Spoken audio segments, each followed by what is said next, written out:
Olá, sejam bem-vindos ao canal Alfabetizando a Pré-Escola. Esse é o quadro Vem Comigo Alfabetizar. Aqui teremos vídeos semanais onde eu estarei ajudando vocês com metodologias e estratégias de ensino para alfabetizar crianças na pré-escola.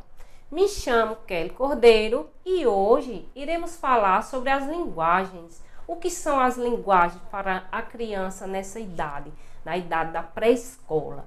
Vejam só, é preciso parar para refletir e entender que a criança, quando chega na escola, ela já tem uma concepção pré-estabelecida de linguagens. O que quer dizer isso?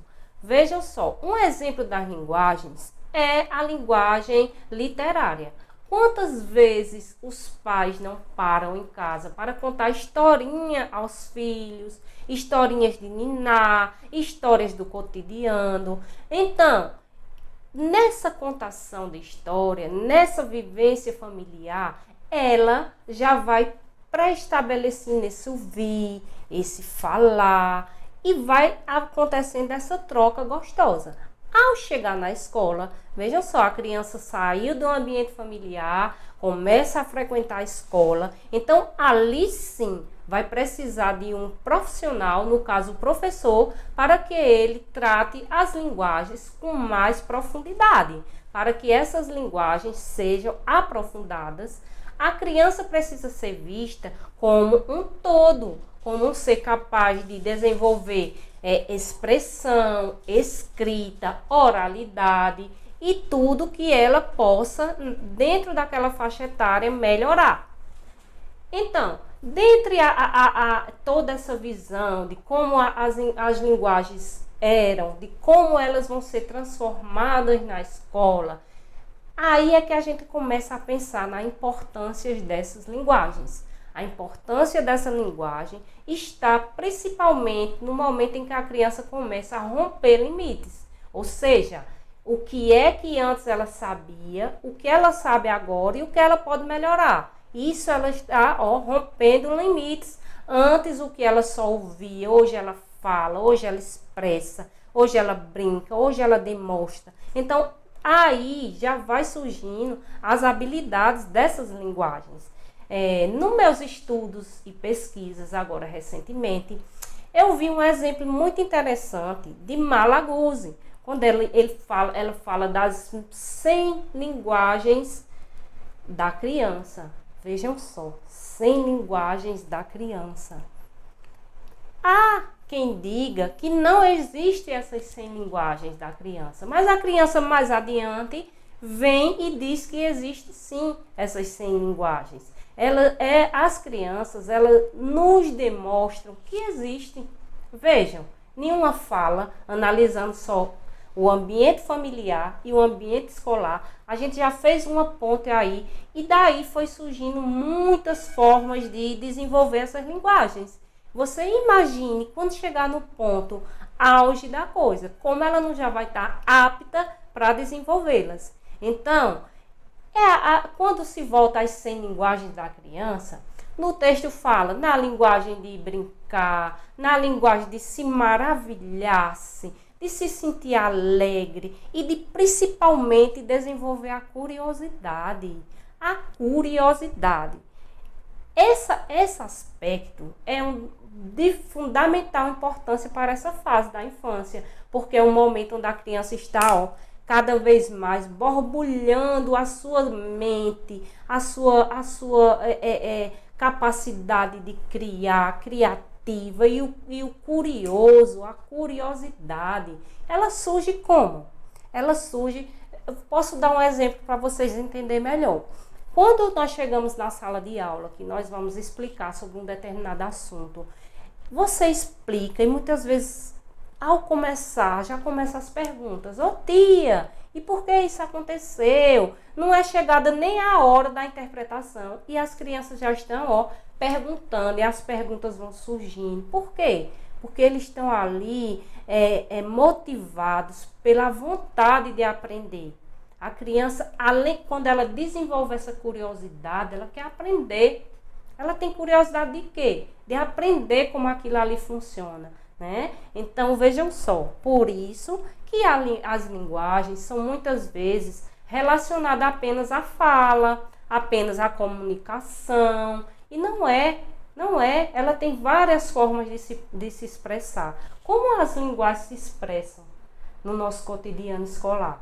Pode ser por um desenho, pode ser por uma música, pela imaginação. Olha, teve a curiosidade, imaginou e perguntou. Então, é uma gama, um vasto meio de linguagens que a criança tem, que você precisa estar adequada ali naquele momento, direcionando suas atividades, para que não passe em branco, ou seja, para que a criança possa desenvolver aquela linguagem, que ela não fique estagnada apenas no que ela já sabe, porque é esse o papel da escola, em levar a criança adiante no seu desenvolvimento, não é? Então, é muito importante eu saber qual tipo de linguagem que meu aluno precisa ser desenvolvido mais, para poder eu procurar dentro dessas dificuldades o que ela possa melhorar.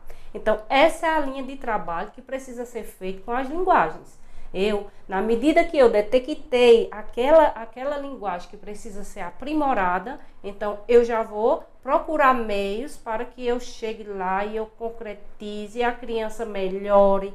Então, é de forma simultânea. Elas acontecem de forma simultânea. Vejam só, um exemplo de linguagem é a linguagem escrita. Pense que você está na sala de aula, trabalhando as letras do alfabeto. Você escolheu a princípio, começamos pelas vogais, que são as letras mais parecidas, não é assim?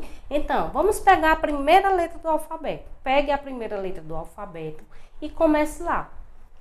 Ao começar a trabalhar a linguagem escrita, seria possível pedir que a criança só escrevesse aquela letra, que em momento nenhum ela pudesse pronunciar o som da letra A. Então ela vai só escrever, ela não pode falar. O que eu quero mostrar a vocês com esse exemplo é que elas acontecem de forma simultânea. A partir do momento que a criança escreve a letra A, ela fala a letra A, já tem uma brincadeira, que através das brincadeiras tem uma linguagem importantíssima, que a gente vai chegar lá, que é a linguagem corporal. Então, ela já está brincando com as letras A.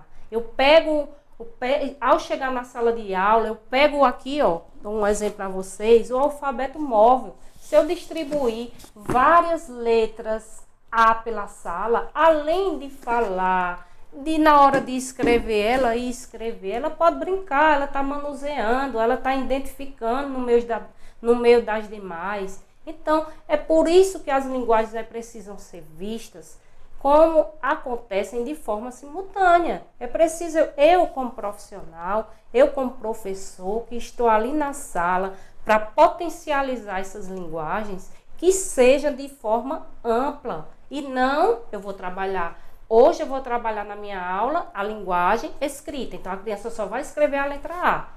Veja o quanto que ela não perde. Ela perde de cantar uma música sobre a letra A. Ela perde de participar de uma brincadeira, de identificação, de um jogo. Então, é esse encantamento que a criança precisa para desenvolver essas linguagens. Tá certo?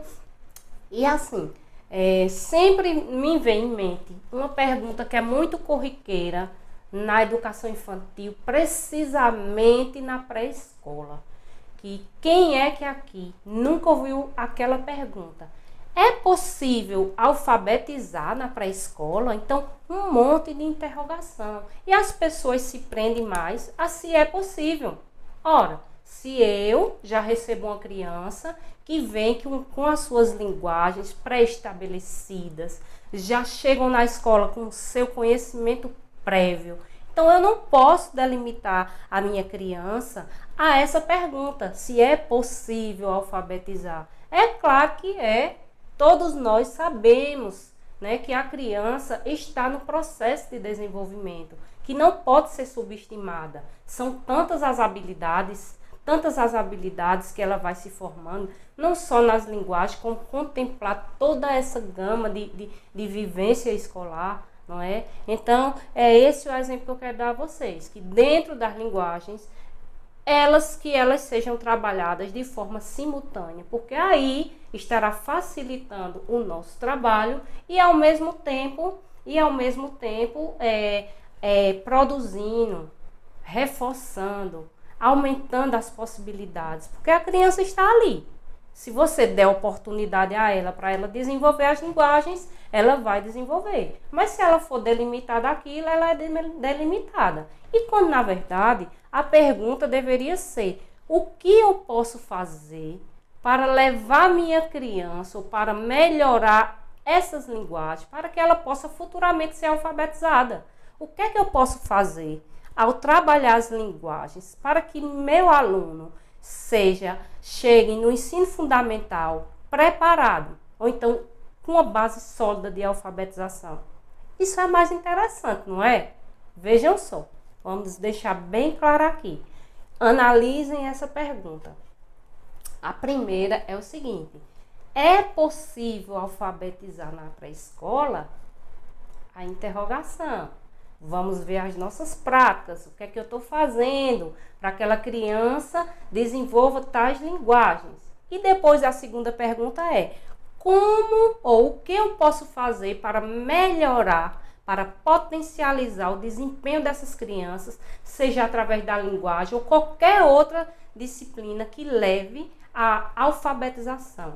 Isso não quer dizer que eu vou entregar meu aluno ou a criança alfabetizada. Não, mas ela já vai ter ali uma base formada, uma base sólida. Ela vai ter uma compreensão bem melhor do que é levar adiante a vida escolar.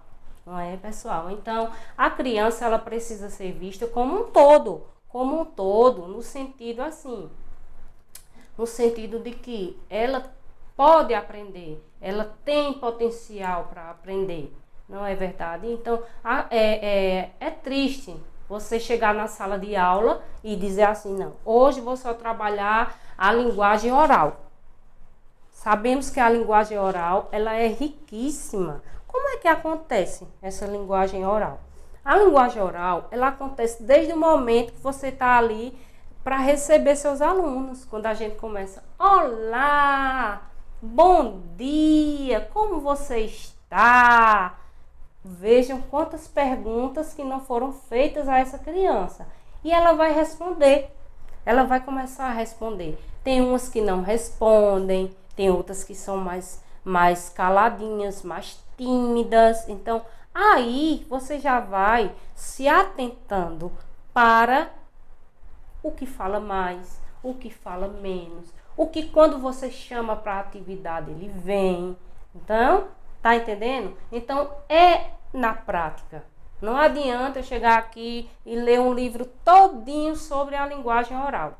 Você, quando você for fazer seu planejamento, trace metas para melhorar. E não só para aplicar a disciplina em si, para desenvolver a linguagem em si, mas não, de forma articulada, tendo a criança como centro do seu objetivo. Você vai querer melhorar o quê? Através da sua prática, o desempenho daquela criança que está ali com o olhinho brilhando, querendo aprender, dotada de curiosidade. Uma criança que muitas vezes você sai de casa com seu planejamento, sai de casa com sua aula pronta para você dar, e quando você chega lá, leva uma rasteira, porque você pensa que vai ensinar e a criança já sabe. Principalmente nos dias atuais, nessa revolução que nós estamos vivendo, esses dias em que a educação do Brasil teve um crescimento enorme, quando o professor teve que buscar meios tecnológicos para dar suas aulas remotas. Imagine como essa criança não vai chegar para você o ano que vem. Imagine como 2021, uma criança que antes, lá no começo, como eu falei, já desenvolvia a linguagem oral, ou corporal, ou expressiva, ou literária, desde a contação de história a seus pais. Agora ela vai chegar na sala, se possível, contando a história. Então, você tem que estar ali tomando a frente, analisando o que é que precisa melhorar, por que isso não foi feito. Não dá mais para fingir ou deixar que a criança saia sem ter sido dado a ela o direito de aprendizagem, né? O direito de brincar, que é tão bem expresso na BNCC, de expressar-se, o direito de falar, o direito de ouvir. Porque assim, na linguagem oral, um dos pontos mais importantes, certo? Tanto para o professor como para a criança, um dos pontos mais importantes é a hora de saber ouvir. Vamos trabalhar a linguagem oral. Como é que eu trabalho a linguagem oral? Chamo meu aluno, chamo a criança, eles estão chegando, um ambiente novo, vou fazer uma contação de história, vou formar uma roda de conversa. Ali naquela roda de conversa vai se estabelecer, olha, a compreensão está borbulhando, o diálogo, olha, a fala. A linguagem oral, ela está à frente daquela roda de conversa. Por quê? Porque ali você vai ouvir e você vai falar. E muitas vezes o professor aprende muito mais ouvindo a criança do que falando para ela. Sabe por quê? Porque você, chega na sala, imagina, um professor que chega na sala e que só fala, fala, parou, atividade, fala, e aí? Como é que você vai buscar subsídios para melhorar o seu trabalho? Para melhorar o desempenho da criança? É analisando, é observando. E as linguagens, elas estão aí. Elas estão aí, cada criança, vista como um todo, vista como um potencial diferente das demais, certo? Ela precisa ser vista individualmente. Por quê? Porque quando você está ali, naquela roda de conversa da linguagem oral, você começa a observar o que é mais perguntador, o que é mais curioso, o que é mais participativo. E tem aqueles que são o quê? Aqueles que ficam lá, quietinho. Esses, então, precisa do dobro da atenção da gente. Porque se aquele que está perguntando, está à frente da situação, que está ali, naquela muvuca, né? Então, se aquele já precisa de atenção, imagina aquele lá que está caladinho, né? Muitas vezes a gente cai no erro de dizer, mas o que está calado é bom, ele não me dá trabalho. Mas você parou para pensar como ele está desenvolvendo essa linguagem que você vai trabalhar? Você parou para pensar de que forma ele está expressando, ou se ele não expressa, de que forma ele passa para você, como ele está assimilando o que está sendo trabalhado? Então, vale uma atenção bem grande para as crianças que estão à frente, que em outro vídeo a gente vai falar mais sobre isso. Eu posso fazer outro vídeo para vocês, falando sobre a atenção da criança ativa e daquela criança que fica mais parada, mais tímida lá no canto. Prometo que eu vou fazer um vídeo falando detalhado, bem direitinho para vocês. Depois de tudo isso, é hora de nós falarmos dos tipos da linguagem. Aí você fica pensando, tipos da linguagem? Você já falou muitos, ou então a professora Kelly começou o diálogo daqui da gente hoje falando sobre os tipos, né? Mas a gente tem em mente aquela coisa de que tem que delimitar. Então, é isso que a gente precisa desmistificar, tá certo? Trabalhar linguagens de forma simultânea e não isoladamente, como a gente já vem mostrando aqui as formas de trabalhar. Outra linguagem muito interessante é a linguagem simbólica. Vocês já ouviram falar da linguagem simbólica? Como é que ela acontece, essa linguagem simbólica? De que forma a criança pode desenvolver essa linguagem simbólica? Quando falamos em simbólica, a expressão pelo nome, símbolo. É a linguagem de que a criança se transporta para um mundo que é só dela. É a linguagem que é trabalhada pelas imitações, pelas dramatizações ou a representação. Por exemplo, hoje você está fazendo uma contação de história. Está trabalhando a linguagem oral, daquela roda de conversa. Você terminou de contar a história, você chama a criança para fazer o reconto.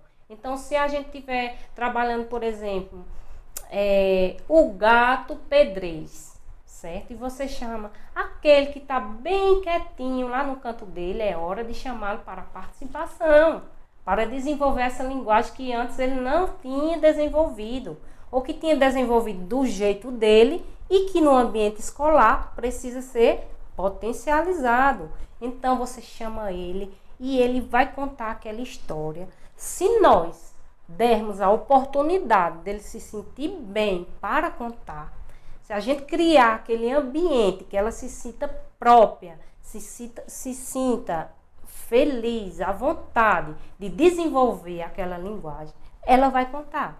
Ela vai contar, mas ela vai contar do jeito dela, porque a linguagem simbólica, como eu já falei, transporta a criança para um mundo que é só dela, um mundo próprio, um mundo do faz de conta. Então ela vai contar a característica daquele gato do jeito que ela queria que o gatinho dela fosse.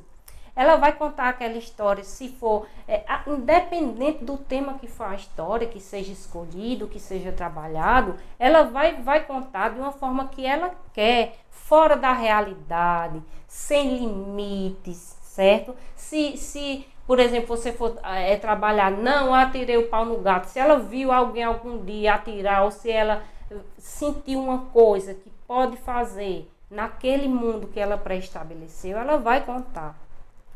Essa linguagem simbólica ela é muito utilizada também, minha gente, pelos psicopedagogos, quando eles, de acordo com determinados comportamentos escolares, crianças que passam a fazer tratamento com psicopedagogos, eles analisam esse comportamento, eles fazem aquele tratamento, chamam a criança para aquele momento, deixa ela à vontade e dali ele vai fazendo as suas intervenções. Por quê? Porque a criança se sentiu à vontade. É um faz de conta que ela transporta para uma realidade que só ela tem, que é só dela.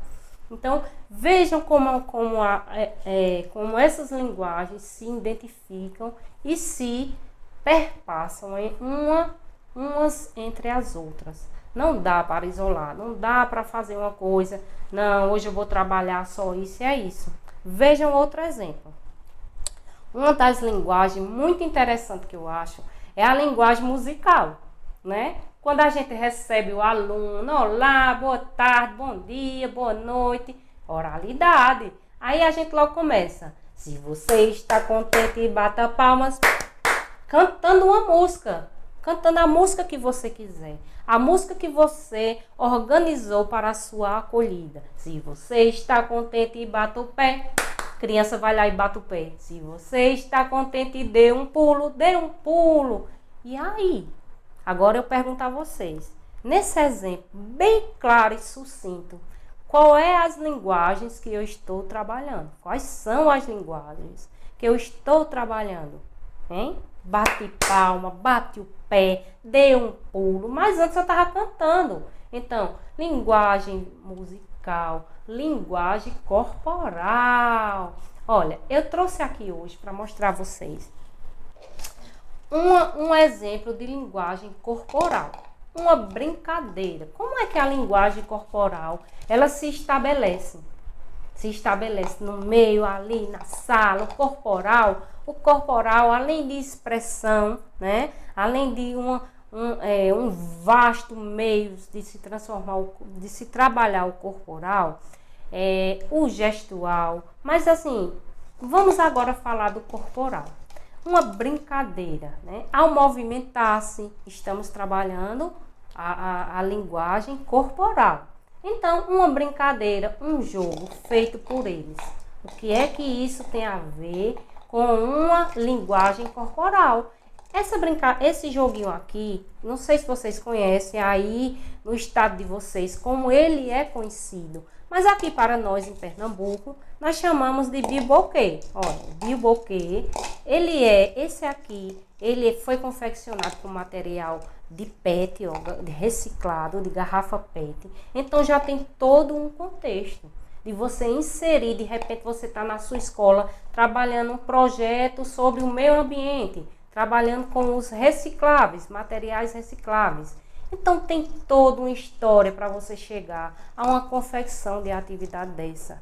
É onde eu diria e digo que essa seria uma aprendizagem significativa. Mas voltando, chegamos já lá na linguagem significativa.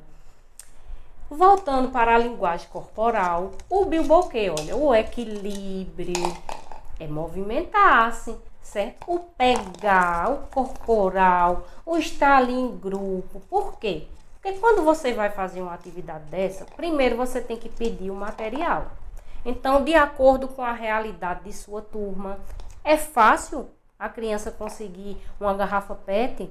Se for fácil, se você for, hoje você está na sala, amanhã você vai trabalhar, então amanhã tia Kelly está pedindo para todo mundo trazer uma garrafa PET para a gente fazer um jogo, fazer uma brincadeira. Então aí eles já ficam naquela curiosidade, já ficam doidos para chegar até amanhã e fazer essa brincadeira. Mas se você vê que é difícil, que a realidade do seu aluno é mais complicada, que os pais vão darem muita desculpa e tudo mais, e que você também já tem que levar um materialzinho extra para quem não tem. Ou seja, o aluno que não levar a garrafa, é bom que você já tenha uma ou duas lá reservada, para que ele não se sinta, ele não fique triste, porque vai ver os outros participar e não vai participar porque não levou. Então leva uma reserva. Caso você vê que tem essas dificuldades, olha, se você for trabalhar na sexta-feira, que geralmente é um dia que a gente quer fazer uma atividade que chame a atenção e tudo mais, então você diz, sexta-feira, isso na segunda, sexta-feira, tia Kelly vai fazer um jogo bem interessante. Vou precisar que todo mundo traga uma garrafa PET. Então eles vão dar um jeito.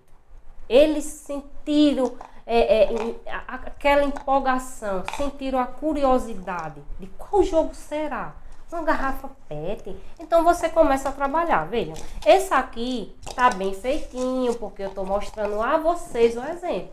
Mas quando você sentar com seus alunos, são eles que vão cortar, são eles que vão sentir as dificuldades de pegar na tesoura. Não vai sair retinho, mas vai estar lindo porque foi eles que fizeram.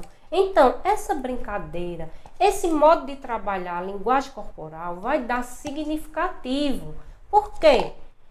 Por que vai dar significado? Por que vai ser significativa? Porque quando ele sair da escola, ele vai ter o maior cuidado nesse brinquedo. Porque foi ele, simplesmente porque foi ele que confeccionou. Se tia Kelly chegasse e dissesse, hoje é a brincadeira do bilboquê, e distribuísse, cada um pegasse o seu. Então, eles iam sair dali, eles iam jogar fora, eles não queriam saber mais, não. Aquele brinquedo ali foi ele que confeccionou.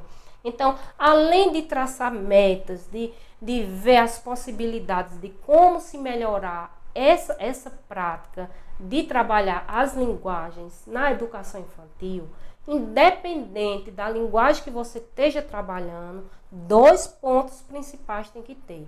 Você tem em mente que elas acontecem de forma simultânea e depois você saber que essa atividade tem que ser trabalhada com significado, que seja uma aprendizagem significativa, onde a criança termine, além de ter aprendido, além de ter potencialidade para ir mais adiante, ela dê valor, ela tenha cuidado, ela saiba que foi ela que fez, né? Aquela questão de o aluno, de a criança ser ativo. Como é que nós fazemos para que uma criança seja ativa? É dando a ela possibilidade de que elas mesmas construam suas produções, de que independente do que esteja trabalhando, seja na hora da oralidade, seja na hora da brincadeira, é ela que fez, é o jeito dela. Então isso cativa a criança, isso acolhe a criança,